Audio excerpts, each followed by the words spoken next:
Hello guys, welcome to civil engineering scope channel. तो आज के वीडियो में बहुत ही इम्पोर्टेंट टॉपिक पर वीडियो है जो कि हर सिविल इंजीनियर की प्रॉब्लम है या उस प्रॉब्लम को वह हर एक सिविल इंजीनियर फेस कर रहा है, जिसका ना तो पीएसयू या गवर्नमेंट सेक्टर में सिलेक्शन हुआ है या वह उस तरफ नहीं देख रहे हैं, यानी मेरा मतलब जो प्राइवेट कंपनी में जॉब करना चाहते हैं। तो हम जानेंगे आखिर 2022 after COVID pandemic civil engineering में इतनी ख़राब स्थिति जॉब के मामले में कैसे हुई, वो कौन कौन से रीज़न है, तो हम इस वीडियो में अच्छे से समझने की कोशिश करेंगे। सो चलिए जानते हैं। सो आपने देखा होगा किसी भी सेक्टर में, प्राइवेट हो या गवर्नमेंट वैकेंसीज, उतराव चढ़ाव आते रहते हैं। गवर्नमेंट वैकेंसीज भी 3-4 साल गैप करके आती है अगर हम एसएससी या सिविल सर्विसेज एग्ज़ाम को छोड़ दे, तो जिसमें ढेरों सारे नंबर ऑफ़ पोस्ट होते हैं। तो अगर हम सिविल इंजीनियरिंग फील्ड की बात करें तो सिविल इंजीनियरिंग फील्ड में भी इस समय उतराव चढ़ाव का सिचुएशन है। जॉब क्रिएट्स नहीं हो पा रही है। अच्छी पैकेज पर कंस्ट्रक्शन कंपनी फ्रेशर्स को हायर तक नहीं कर रही हैं। कुछ कंपनियां तो फ्रेशर्स को सिलेक्ट ही नहीं कर रही हैं, वो मेनली 2-3 साल एक्सपीरियंस वाले इंजीनियर को ही सिलेक्ट कर रही हैं। और कॉलेज में ग्रेजुएशन कंप्लीट करने के समय कैंपस प्लेसमेंट तो सिविल इंजीनियरिंग फील्ड में लगभग ना के बराबर ही है। और हम एक इम्पॉर्टेंट चीज़ बता दें, इस साल आईआईटी कॉलेज में सिर्फ कुछ परसेंट ही सिविल इंजीनियरिंग ब्रांच के स्टूडेंट्स की हायरिंग हुई है। और सबसे कम आईआईटी पटना में लगभग 30% प्लेसमेंट हुआ है सिविल इंजीनियरिंग स्टूडेंट्स की।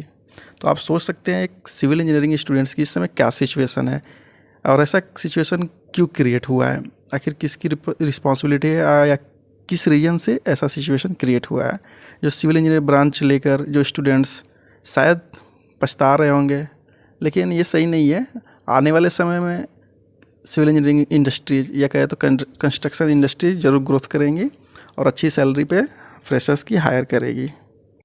और हम दूसरे कॉलेज की बात करें तो जिससे स्टूडेंट्स पास आउट हो रहे हैं, प्राइवेट यूनिवर्सिटीज़ और जो प्राइवेट कॉलेज हैं जिसमें इंजीनियरिंग के जो स्टूडेंट हैं, सिविल इंजीनियरिंग के छात्र जो हैं, वो अगर पास आउट हो रहे हैं तो उनकी जॉब मिलनी मुश्किल हो रही है करंट सिचुएशन में। और इस करंट सिचुएशन में काफ़ी ज़्यादा मुश्किल हो रही है एक फ्रेशर्स को, सिविल इंजीनियरिंग फ्रेशर्स को जॉब पाना, क्योंकि कंपनी तो हायर कर नहीं रही है फ्रेशर्स को। तो इस समय उनके लिए एक अलग तरह का सिचुएशन क्रिएट हो रहा है, क्योंकि गवर्नमेंट वैकेंसीज भी सिविल इंजीनियरिंग फील्ड से ज़्यादा नहीं आ रही हैं तो उसमें सिर्फ कुछ पोस्ट है, जिससे इतने लाखों स्टूडेंट जो पास आउट हो रहे हैं सिविल इंजीनियरिंग फील्ड में, वो आखिर कहाँ सेटल्ड हो। तो उनके लिए प्राइवेट कंपनी की तरफ मूव होना ही पड़ता है। सो इस समय तो सिविल इंजीनियरिंग की उतनी अच्छी सिचुएशन नहीं है जॉब के मामले में, काफ़ी कम हायरिंग हो रही है स्टूडेंट्स की या फ्रेशर्स की। देखिए, ऐसा सिचुएशन इसलिए क्रिएट हुआ है, इसका सबसे मेन रीज़न ये है कि कोविड पैंडेमिक है। कोविड पैंडेमिक की वजह से ही कंस्ट्रक्शन फील्ड में जॉब क्रिएट्स नहीं हो पा रहा है। इसका सबसे बड़ा वजह बना है लॉकडाउन, जिस वजह से कंस्ट्रक्शन कंपनियाँ को भारी नुकसान हुआ है और जिसका सीधा असर जॉब क्रिएशन पर भी पड़ा है। अगर आने वाले समय की बात करें तो यह कंस्ट्रक्शन इंडस्ट्री जो है सब कुछ सही हो जाएगा, पटरी पर आ जाएगा, धीरे धीरे सब नॉर्मल हो जाएगी, जॉब भी हायरिंग हो जाएगी। जैसे जैसे कंस्ट्रक्शन कंपनियां स्टार्ट होंगी या वो अच्छे प्रॉफिट में जाएंगी तो डिमांड भी बढ़ेगी जॉब्स की, तो फ्रेशर्स को हायर करेंगे और अच्छे पैकेज पे हायर करेंगे, सैलरी अच्छे देंगे। इस समय तो जो सीनियर्स हैं या जो एक्सपीरियंस जो सिविल इंजीनियर हैं, उनकी भी सैलरी कम कर दी गई है। सो हमें घबराने की बिल्कुल ज़रूरी नहीं है। कंस्ट्रक्शन इंडस्ट्री आने वाले समय में बहुत अच्छी ग्रोथ करेगी और अच्छा रिजल्ट होगा। इस समय थोड़ा सा पैंडेमिक की वजह से, कोरोना पैंडेमिक की वजह से, और उसमें लॉकडाउन इतने दिन तक हो गए, लॉकडाउन की वजह से कंस्ट्रक्शन कंपनियां बंद हो गई थी पूरी तरह से।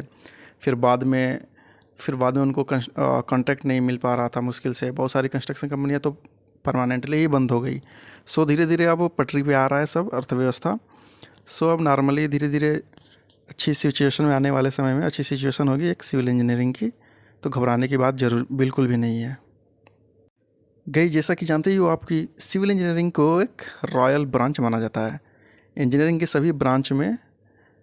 सो आपको घबराने की ज़रूरत नहीं है, जल्द ही सारे कंस्ट्रक्शन कंपनियाँ फिर से शुरू हो रही हैं एंड नाउ सिविल इंजीनियर की डिमांड भी बढ़ना है।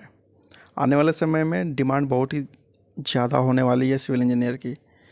और एक इम्पॉर्टेंट बात बता दो, इस समय जो स्टूडेंट्स इंजीनियरिंग करने जा रहे होंगे वो सिविल की तरफ ज़्यादा नहीं जाएंगे, मतलब और सिविल को प्रीफर ना करके CSIT की तरफ जाएंगे तो आने वाले कुछ सालों में सिविल इंजीनियर स्टूडेंट्स की संख्या काफ़ी कम रहेगी। तो फ्रेशर्स की भी भारी कमी रहेगी और कंस्ट्रक्शन कंपनियों के ज़्यादा स्टूडेंट्स मिलेंगे नहीं।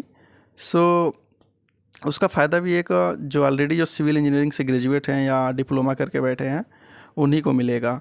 सो जब फ्रेशर्स की संख्या कम होगी और जो ऑलरेडी जॉब कर रहे हैं जिनका 2 या 3 इयर्स का एक्सपीरियंस है उनको सैलरी पैकेज भी अच्छी मिलने वाली है, अच्छी ज़रूर मिलेगी।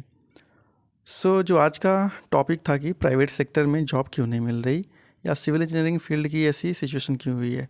सो गाइस आप निश्चिंत रहिए, ये सब लॉकडाउन की वजह से हुआ था और फिर कंस्ट्रक्शन वर्क पटरी पर आ रहा है। सो बस आप हार्ड वर्क जारी रखिए पेशेंस के साथ। सो गाइस आप इस वीडियो को ज़्यादा से ज़्यादा लाइक और शेयर करिए ताकि और भी जो छात्र पास आउट हुए हैं सिविल इंजीनियरिंग से उनको थोड़ा सा राहत मिले इस चीज़ को सुनकर और थोड़ा सा वो भी मोटिवेट हों। So thank you so much.